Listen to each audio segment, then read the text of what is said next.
¿Cómo queremos que el mundo cambie? ¿Con nosotros? ¿Sin nosotros? ¿O contra nosotros? Toma un respiro y acompaña a Abby Soto, Dan López Herrera y Samuel Segura para platicar de todas aquellas dinámicas políticas, económicas y sociales que traen a nuestras vidas y a la sociedad de cabeza. Pero como dicen, echando a perder se aprende. Esta es la tercera llamada. ¡Tercera! Digámosle juntos, ¡yes al mes!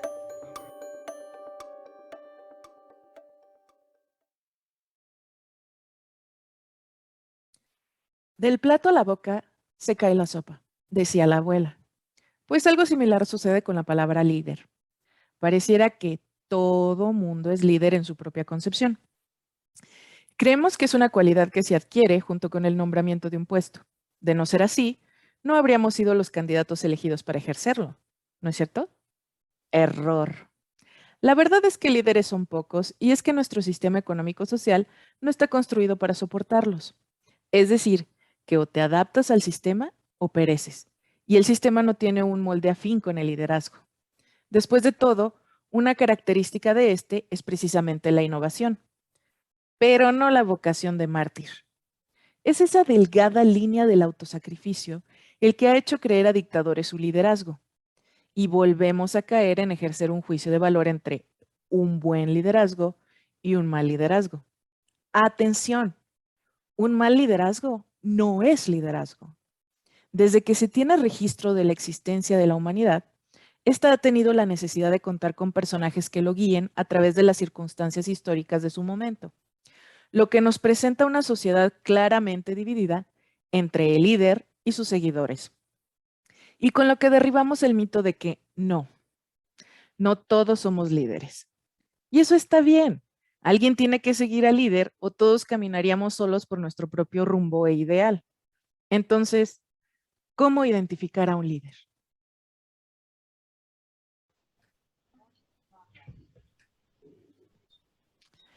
Bueno, pues el tema en esta ocasión es liderazgo, un tema tan controvertido que creo que ha sido usado de bandera para demasiados conceptos y por lo mismo se ha perdido un poquito la esencia de este, aunque hay algunos que dicen que es un término que ha cambiado como han cambiado los tiempos.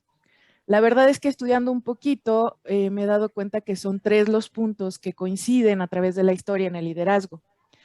El primero sería el poder, porque el poder no hace al líder, pero sin poder no hay liderazgo. El segundo sería los seguidores, que no por eso es tener un equipo. Y ahí entiendo el conflicto de los que llegan a ser jefes de departamentos, porque tienen una posición de poder y tienen un equipo, pero no seguidores, que es lo que diferencia el tercer punto, que tiene que haber una voluntad y un libre albedrío. Es decir, que esta gente te ceda a ti el poder. Y es ahí lo que encuentro yo como clave y lo que da un poco de risa en nuestros tiempos actuales, cuando llega la pandemia y toda esta comunidad de trabajadores se ve en la decisión de voy a dar mi vida, estoy dispuesto a sacrificarme en este conflicto de salud, y la mayoría dijo que no. La mayoría nos dio a entender que no tiene un líder por el que esté dispuesto a sacrificarse y a seguir en el campo laboral, lo cual para mí debería de despertarnos los ojos como sociedad. No sé ustedes qué opinen en particular. ¿Están de acuerdo conmigo en que no existe como tal una evolución del liderazgo históricamente? ¿O qué creen que antes hacía un líder que no puede hacer en los tiempos actuales? Por ejemplo, Daniel. Ok, un saludo a todos y pues bueno, este es un tema muy interesante, sobre todo porque con esto de la pandemia se está redefiniendo lo que es ser líder. Y el liderazgo, lo que nos dimos cuenta es de que está en crisis. Y el hecho de que esté en crisis no significa que esté obsoleto el concepto, sino que necesitamos replantearnos lo que es ser un líder. Creo que liderazgo es otra de estas palabras sexys con las cuales crecimos muchos. Yo creo que Si tenemos entre los 35 a los 50 años, pues en la primaria incluso llegamos a tener algunas clases de liderazgo, pero creo que hoy en día nos damos cuenta que es un liderazgo malentendido.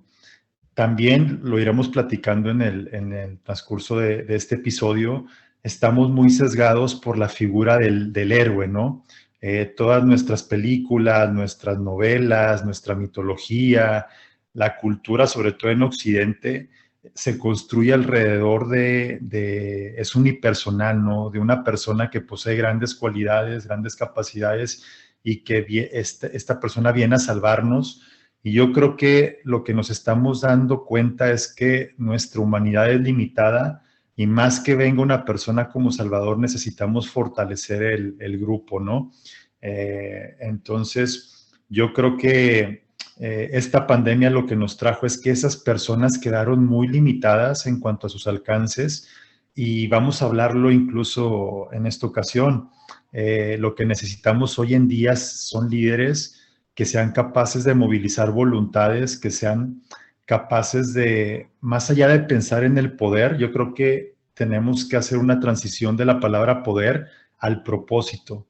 Cuando un líder es capaz de encarnar el propósito y de poderlo comunicar y que ese propósito sea compartido, es cuando ya las personas no siguen a la persona, sino siguen a la causa.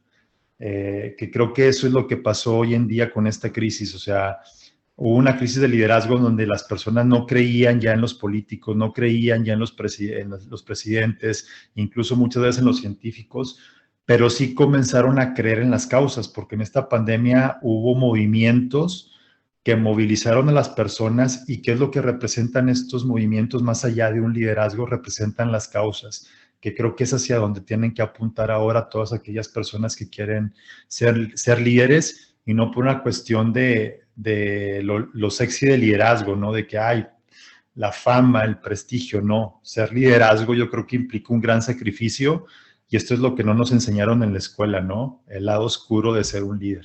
No el lado oscuro, el, el gran esfuerzo y responsabilidad que conlleva ser líder. Estoy de acuerdo, Daniel. Creo que incluso nos estás llevando un poquito al origen de todos estos cuestionamientos que desde que existe el liderazgo se ha preguntado la gente. ¿El líder nace o se hace? ¿Tú qué crees, Samuel? Uy, yo creo que en parte muchas de las cuestiones que nos hemos estado haciendo, de estos planteamientos bueno, por ejemplo, tú y Daniel nos han estado ahorita comentando, tiene que ver también con un cambio acerca del rol, ¿no? Porque yo creo que el rol de una persona que es considerada el líder en particular, porque yo creo que anteriormente sí estábamos muy acostumbrados como a un liderazgo más como autoritario. Yo creo que inclusive la misma estructura dentro de empresas, dentro de organizaciones, pues era de esa manera, ¿no? Estaba estructurado en torno a una jerarquía muy rígida y por lo mismo, pues entonces como que se prestaba más a ciertos tipos de personalidades, ¿no? Y ahí es donde comienza este eterno debate de si el líder nace o se hace, porque pues obviamente cuando todo estás en una estructura muy jerárquica, pues es más fácil poder creer que un líder nace, ¿no? Porque pues si tienes estas dotes así de mandamás, capataz, de capataz escenario, pues como que eso es más natural, ¿no? Si eso se te viene ahí. Pero ya en ambientes también, digo, a mí me llamó mucho la atención de algunas de nuestras como fuentes que estuvimos ahí revisando para prepararnos, que hablaban también de que cómo las empresas se sienten que hay cambios que las hacen como más vulnerables y que eso requiere nuevos tipos de liderazgo. Yo recuerdo mucho que creciendo mi papá luego me decía, es que hay que ser un líder circunstancial. Y yo me quedé así como ¿qué quiere decir eso en realidad? Y entonces yo creo que conforme el tiempo pasado te vas dando cuenta de la importancia de que un líder no puede reaccionar siempre de la misma manera a las cosas. Y yo creo que eso se vincula muy bien con esto de que pues, las empresas, las organizaciones, nos estamos enfrentando muchísima incertidumbre. Hay muchísimas reglas que están cambiando. Para muestra un botón cuando que hemos visto en las noticias más recientemente. Y pues eso genera y demanda líderes mucho más flexibles.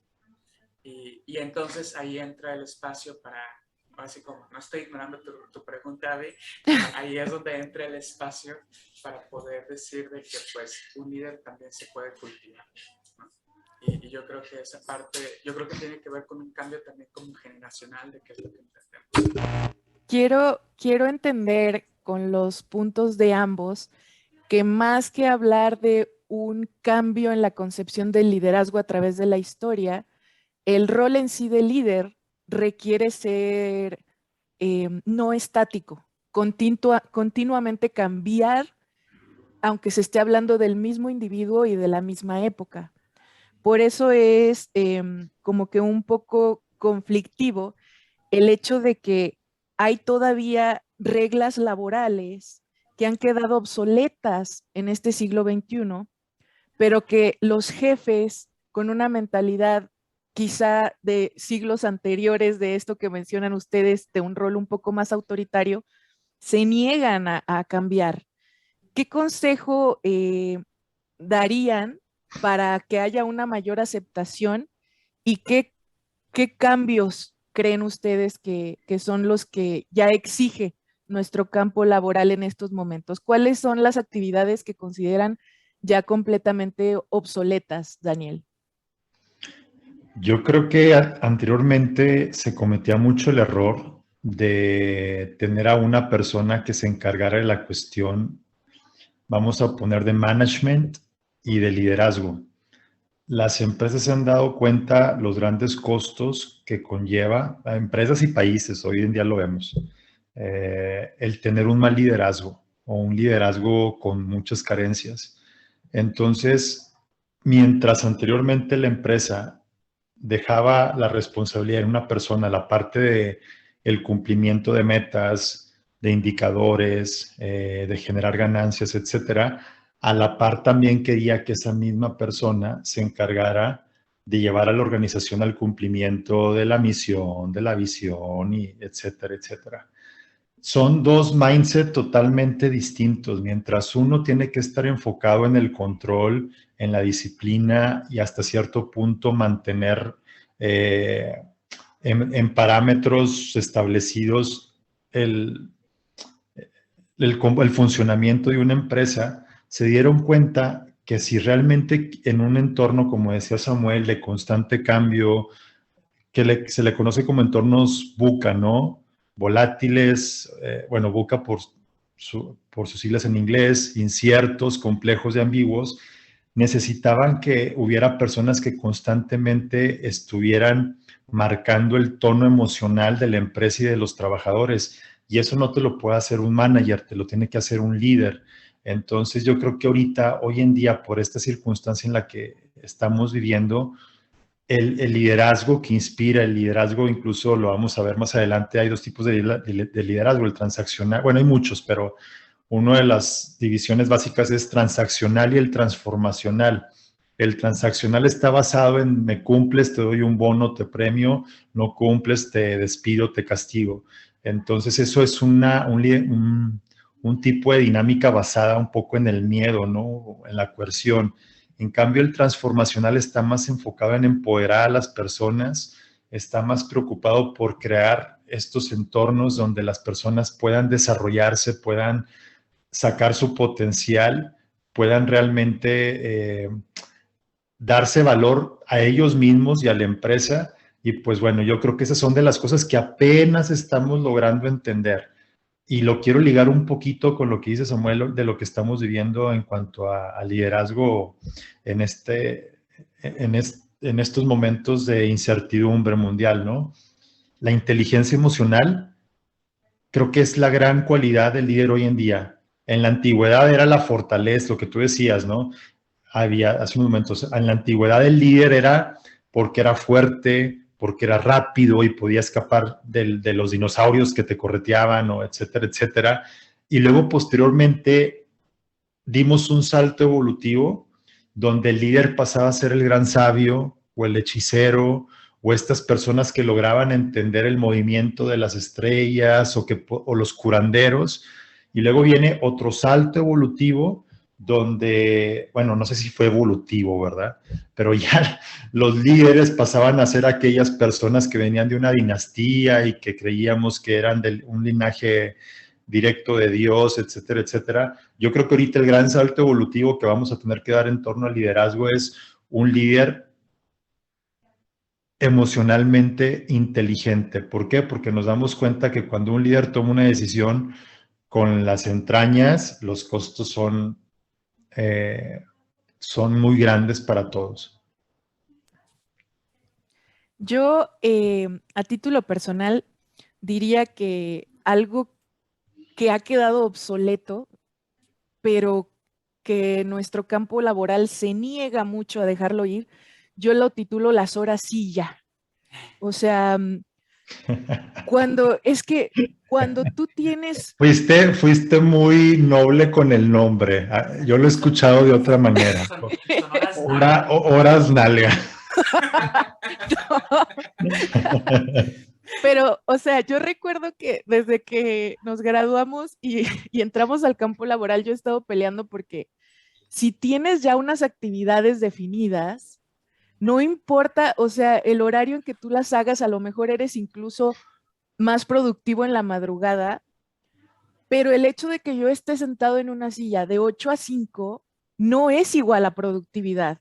No quiere decir que te voy a generar más ganancias y como que siento que todavía no ha entrado ese concepto en la cabeza de los responsables, eso o algo un poquito más peligroso, el hecho de tener un equipo cumpliendo horas silla me da control.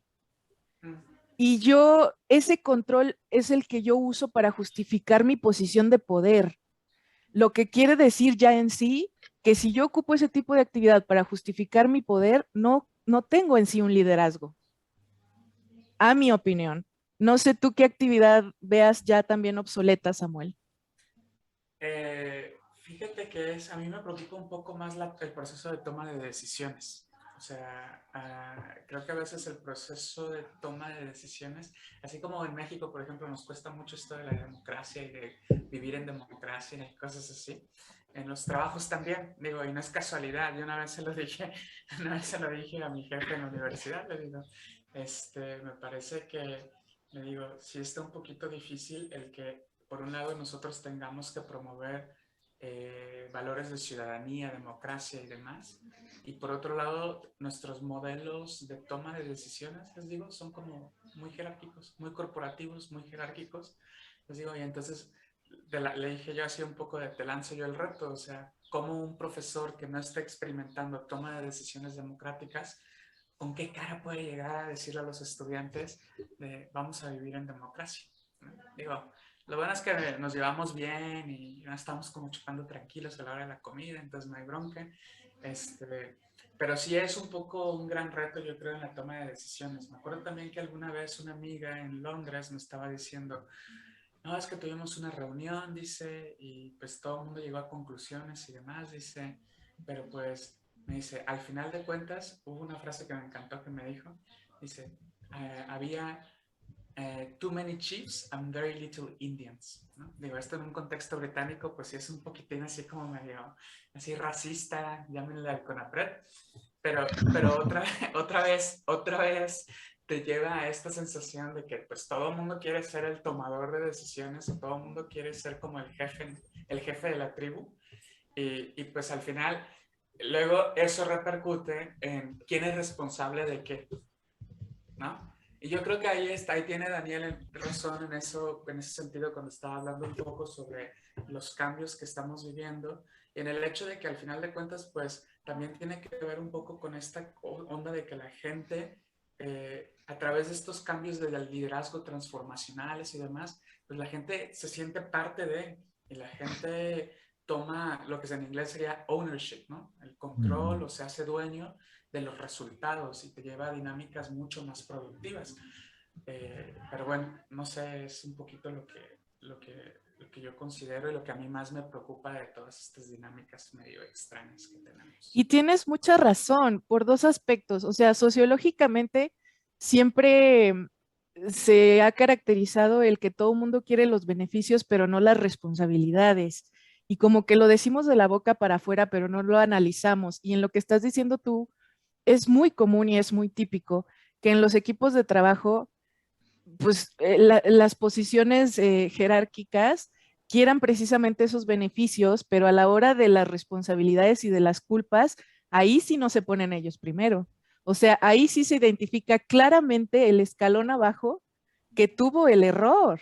Y es una costumbre que tenemos y pasa desapercibida y que puede ser también esa equivocación que mencionas tú. Ahora quizá nos vayan a empezar a decir, no, es que ustedes por la rama de estudio que tienen, a todo le quieren ver la política, quieren meter la política en todo.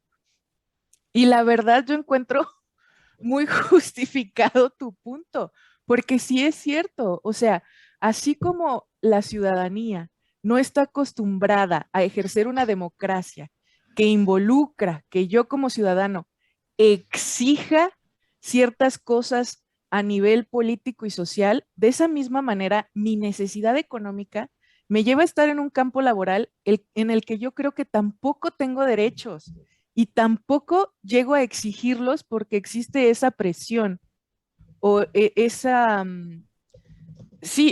miedo a ejercer, como dices tú, un aspecto democrático que incluso llega a ser desconocido laboralmente.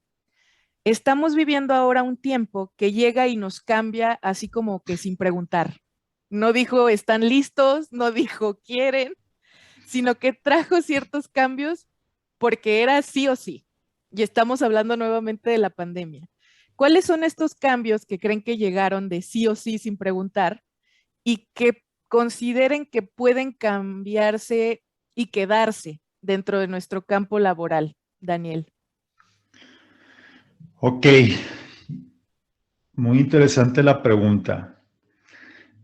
Creo que la figura del líder tiene que mutar a una nueva palabra. Ya lo está haciendo en cuestión de conceptos. O sea, vimos cómo el líder antes era una forma muy autoritaria y ya tanto tú como Samuel han manifestado algunas características de este tipo de liderazgo, pero hoy en día ya se habla, por ejemplo, de el liderazgo servicial, los servant leadership, que acuñó Greenleaf, donde ya el líder, donde el grupo no está para el líder, sino el líder está para el grupo. E incluso ya tampoco en algunas organizaciones se le dice líder, se le empieza a decir coach, un coach que sea capaz de ayudar a las personas a que alcancen su máximo potencial, ya que a la par de que se cumplen los objetivos del proyecto, también se están cumpliendo los objetivos del equipo y, ¿por qué no, de los objetivos personales? Yo creo que la pandemia lo que nos trajo fue que se avanza más cuando los grupos se mueven. O sea, realmente se ha hablado muy poco de los trabajadores sociales, de los enfermeros, de los doctores. Sí, yo la verdad me cayó mucho el 20 cuando fui a tomar la primera dosis de la vacuna y vi prácticamente la movilización del ejército cuidando el orden, de las enfermeras, de los chicos que se encargaban de darte indicaciones, y dices tú, realmente se avanza mucho más cuando el grupo se pone en acción, más que lo que hace una sola persona. Y es que ya tenemos que, no me gusta la palabra de construir, pero tenemos que ir dejando atrás la imagen del líder. Y Alan Moore, que es un guionista y ha creado varias historias como Watchmen y otros cómics, él dice que si algo nos ha hecho mucho daño son estas películas de superhéroes donde nos identificamos y creemos que nosotros con nuestros esfuerzos vamos a salvar las cosas. Y me ha tocado a mí estar en reuniones donde de repente todos se ponen estas camisas y dicen, sí, yo me encargo de en qué estamos batallando, ¿no? Pues hay como 10 reportes que no se han hecho. Sí, yo los hago, no te preocupes. O incluso cuando estábamos en la universidad, que tenemos que hacer un trabajo en equipo. No te preocupes, miren, yo me encargo de hacerlo y yo se los mando después nada más para que lo comenten y pongan las observaciones. ¿Por qué razón caemos en estas actitudes? Número uno, porque lo traemos muy impregnado en nuestra psique, de esta cuestión de echarte el equipo al hombro y de tú vienes a salvar todo.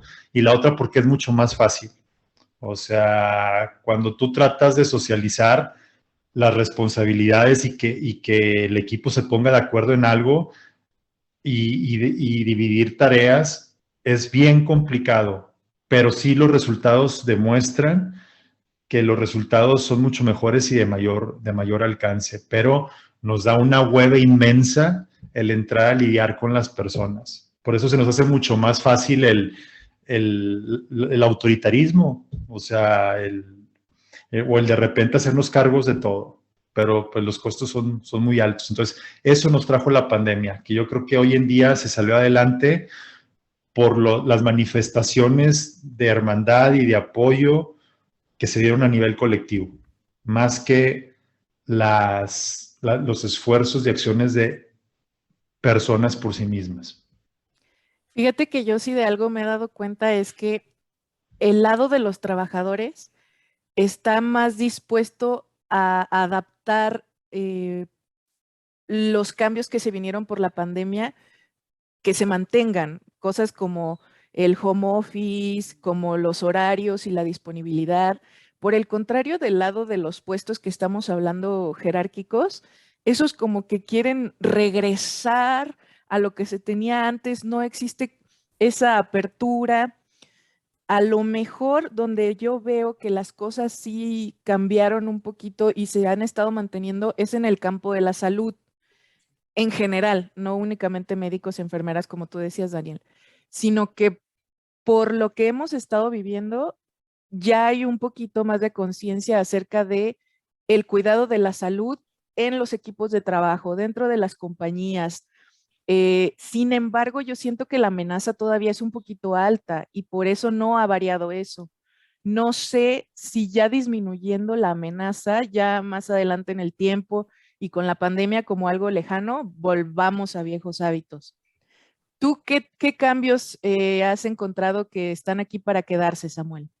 Yo creo que definitivamente coincido contigo, Abby, en el sentido del aspecto de la salud, como darle importancia. Me parece que ha sido uno de los elementos como que definitivamente se van a quedar. Yo lo veo inclusive ahora, nosotros ya estamos, o sea, estamos técnicamente al 100 de regreso presencial en la universidad y yo creo que ese es un elemento que está ahí. Yo creo que igual que tú está el elemento y todavía como que hay que negociarlo. Está el elemento de, por ejemplo, la flexibilidad en el trabajo y en las horas laborales. ¿Por qué? Porque en este momento yo siento como tú que existe esa misma pulsión de demostrar de que ya estamos de regreso. ¿Sí? Es como, está bien loco, pero sí es así como de ya, al 100. Y si vieras tú la cantidad de mensajes institucionales que nos han mandado de a 2 años de la pandemia y cosas así, e inclusive cosas así como el código QR verde, que antes teníamos que nosotros todos los días llenar un formulario, ahorita ya es de duración de un mes. Entonces, entre broma y broma, les digo así como, miren, pues aquí al menos en el campus ya se terminó la pandemia, ¿no? Pero pues yo creo que es más que nada esta pulsión que estamos teniendo de que, pues bueno, al final de cuentas, por ejemplo, en áreas como la educación, sí existe esa necesidad de demostrarle a los padres de por qué están pagando colegiaturas, de por qué están haciendo ciertas cosas, ¿no? Y pues eso supone ciertas presiones. Pero yo creo que en algún momento no muy lejano se va a tener que tener esta plática acerca de la flexibilidad, porque nos vamos a volver a cansar, ¿sí? Y porque vamos a descubrir que hay toda una otra serie de cosas que especialmente en los esquemas poco flexibles que tenemos de trabajo en México, pues no podemos funcionar como seres humanos, ¿no? Y yo creo que ese elemento, esa plática está por ahí pendiente. Pero yo entiendo que a lo mejor tal vez en un momento inmediato, pues sí toca hacer como cuadrarse. Y hablando de ese cansancio que estás mencionando, Samuel, se viene precisamente este fenómeno que ya han nombrado como la gran renuncia, en donde todos estos trabajadores pusieron en la balanza lo que estaban perdiendo y lo que ganaban en regresar a estos viejos hábitos, y enormes niveles decidieron no regresar porque perdían más que lo que estaban ganando ya en sus casas. Ya para ir terminando nuestro tema, ¿cuáles serían los consejos que les darían a los empleadores y también a los empleados, para no discriminar, sino que se considere ambas partes, para enfrentar esta catástrofe que actualmente se tiene en el mercado con este fenómeno de la gran renuncia, Daniel?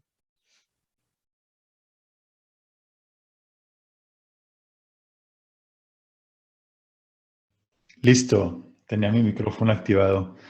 Se están haciendo varios intentos, las empresas se dieron cuenta de este fenómeno y ya venía aconteciendo lo que se le conocía como el salario emocional, donde prácticamente también, aparte de la retribución económica, hay empresas como Salesforce que incluso al momento en que te contratan te dicen, ok, ¿cuáles son tus objetivos personales?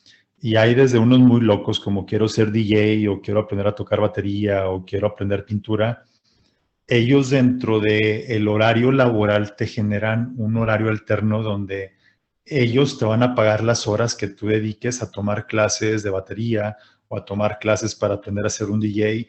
¿Por qué? Porque ellos entienden que no puedes ir tú a la par de un desarrollo profesional o alcanzar tu máximo potencial si eso no viene a la par también del cumplimiento o de que tú tengas de tus metas personales y también una satisfacción con tu vida personal. Entonces, estas empresas están tratando de crear estos esquemas muy flexibles precisamente se han dado cuenta que el gran activo de una empresa está en las personas. Hay otros experimentos que trajo la pandemia y que puso sobre la mesa, por ejemplo, lo del ingreso básico universal, o que es más conocido en inglés como el Universal Basic Income, donde prácticamente ya tú garantices un salario a las personas y que las personas realmente puedan trabajar en su pasión o puedan trabajar por otro tipo de motivaciones, sino nada más con la motivación de estar llevando comida a la casa. Entonces, son algunas estrategias que las empresas están haciendo, que los países están haciendo.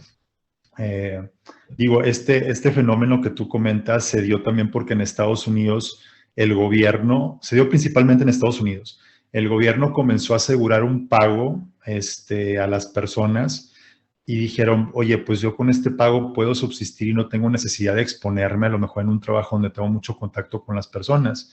Entonces, yo creo que esto, y luego también fenómenos como el burnout, y aquí en México estuvo lo de la NOM 035, que es la NOM 035, que está orientado a prevenir factores de riesgo psicosocial, que las NOMs aquí en México, la verdad, digo, o sea, hasta que la autoridad no pela los dientes, la meten en el cajón. Pero a lo que voy es de que ya se está visibilizando el tema, o sea, ya creo que es un gran paso y estos cambios toman años, pero ya nos estamos dando cuenta que está muy agotado, no nada más el modelo de liderazgo, también está agotado el modelo en el cual se dan estas relaciones de subalternos y de jefes, incluso ya la palabra jefe, yo no sé cómo todavía hay gente que dice, es que el jefe dijo, güey, no estás en una tribu, güey, o sea, sí, ya, déjale decir jefe, güey. Entonces, pero son cambios que tienen que venir primeramente en nuestra mentalidad y luego ya vienen en el comportamiento. Pero lo que hizo la pandemia, fuera de todo lo negativo que ha ocasionado, como son las muertes y problemas económicos, etcétera, creo que fue también ¿cómo le llamaste tú, Avi? La gran retirada, ¿verdad? Yo creo que también yo le llamaría el gran reseteo. O sea, la pandemia lo que nos hizo fue empezar a cuestionar un montón de cosas y eso yo creo que no hubiera ocurrido sin un fenómeno como este del COVID. O sea, yo creo que ya estamos ahí padeciéndolo, hay que aprovecharlo para ver qué es lo que no funcionaba y cambiarlo o renovarlo o cambiarlo por algo totalmente distinto. Y creo que en este tema de liderazgo lo estamos renovando el concepto y también la parte de las relaciones estas de líder y seguidores también van a cambiar. O sea, va a ser más horizontal, yo creo. Tú, Samuel, ¿qué recomendación le darías a trabajadores y a jefes hasta el día de hoy para enfrentar la gran renuncia? Pues bueno, yo creo que primero que nada es enfrentar la realidad de que los esquemas laborales, las jornadas laborales han cambiado. Yo creo que a mí me llama mucho la atención y todavía no he podido encontrar por qué las legislaciones de finales del siglo XIX, inicios del siglo XX, toman regulaciones o ponen la jornada de 8 horas. Realmente como me intriga demasiado y se lo he preguntado a expertos o sea, como historiadores económicos, y la verdad es que nadie me puede decir nada. O sea, nadie entiende de dónde viene el 8, ¿no? ¿No tendrá algo que ver con las horas diurnas o las horas de luz natural? Puede ser, o sea, que esté dividido por el día o lo que sea, ¿no? Pero pues aún así, o sea, si te pones a pensar en una sociedad industrial, pues eso se vuelve irrelevante, donde ya tienes la electrificación y todo ese tipo de cosas, pues dices, ok. Y luego en Pero una sociedad fíjate que postindustrial es todavía más irrelevante. la jornada laboral de 8 horas en su momento llegó a considerarse evolución. Claro, porque teníamos las de 12 horas antes. Exacto. O sea, en el siglo XIX. Pero por eso te estoy diciendo como, yo no entiendo cómo llegamos a calcular, ¿no? Y por ahí hay unas propuestas bien locas, inclusive en Suecia e inclusive aquí en México. Carlos Slim, por ejemplo, ha mencionado, ¿no? De trabajar 3 días a la semana o cosas así. Digo, igual serían 3 días a la semana por 12 horas, pero pues también eso te cambia un poco el balance, ¿no? De lo que estamos pudiendo hacer. Yo creo que la otra es el poder ofrecer también que las personas se involucren en el establecimiento de objetivos. Y yo creo que ya muchas organizaciones lo hacen, pero el hecho de que la persona pueda, de que no sea el jefe, el líder, el que te diga qué es lo que tienes que hacer, sino el que en conjunto, porque al final uno como empleado también está percibiendo, porque uno también se vuelve experto en el mercado, en qué está pasando, en tendencias y cosas así, y entonces pues se vuelve algo mucho más satisfactorio para ambas partes el poder trabajar en conjunto en torno a metas y procesos y cosas de ese estilo. Los otros son los incentivos salariales. O sea, en el contexto mexicano es sumamente deprimente que tenemos una mano de obra tan calificada, o sea, tenemos mano de obra calificada. Es cierto que tenemos problemas de productividad, pero muchos de esos problemas de productividad tienen que ver también con cuestiones relacionadas con el tipo de tecnología que estamos usando, porque desafortunadamente a las empresas no les gusta invertir. Digo, por un lado, por ejemplo, es alentador el salario mínimo que está aumentando, pero por otro lado te quedas así como, sí, pero pues al final de cuentas el salario mínimo no va a afectar a la gran mayoría de los empleados, ¿no? Y finalmente, lo otro que se me ocurre es el crear planes de sucesión dentro de las empresas, para todo lo que es liderazgo. ¿Por qué? Porque a lo mejor, por ejemplo, pues el que un líder pueda detectar que esta otra persona podría sucederlo fácilmente, porque tiene ciertas habilidades, y si le das extra capacitación, pues le puedes echar por ahí, porque entiende el negocio de otra manera. Yo creo que muchas veces en México no existen esos planes de sucesión, te contratan para hacer un mismo puesto 20 años, ¿no? Y pues sí, sí. qué triste, ¿no? Entonces, bueno, esas son un poquito las cosas que a mí se me vengan a la mente. A manera personal, mi recomendación ya va un poco ligada con el escenario que me tocó para cerrar este tema. Me tocó, a sorpresa de todos, el positivo. El escenario positivo que yo veo en este tema es que nosotros como seres humanos comencemos a tener un rol más activo tanto dentro de la democracia política y que esto nos lleve a tener un rol activo dentro de la política empresarial. Entonces, que exista en sí como solución el diálogo.